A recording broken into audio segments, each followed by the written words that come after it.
Jesus does something striking, which has remained in history. In overturning the money changers' tables and overturning the chairs of the doves as sellers, Jesus prefigures in the Spirit what already would have been. Let's try to read this page not only in the historical context, but try to read it in an eschatological context, of what would have happened, of what would have been. The table brings us to the meal, the Mass, and then to the sacrifice of Christ, which would have been sold off by those who are money changers, that are in the temple. Those who for their personal interest have sold off the sacrifice of Christ, they would have sold off the sacrifice of Christ, they have sold off the sacrifice of Christ. The dove indicates the Holy Spirit. The sellers of doves, who are in the temple, evoke those who would have sold, betrayed the dove, representing the Holy Spirit.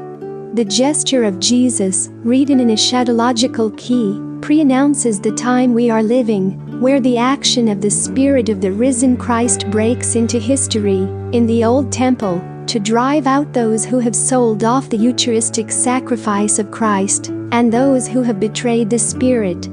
These are the times in which everything is accomplished. The city that many consider holy, holy is no more. That basilica, which was once considered the cradle of Christianity, is no longer holy.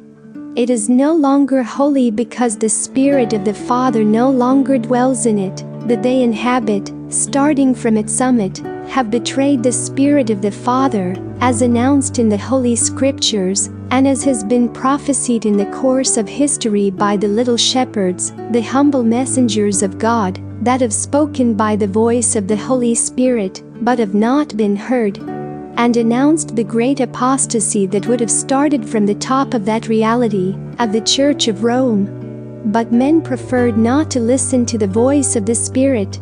They preferred to close their ears, close their eyes to not hear, and not to see what is actually happening in front of them, every day. The market is not finished in that reality. It becomes a market in the name of God. They haggle, and they barter what should never have been bartered.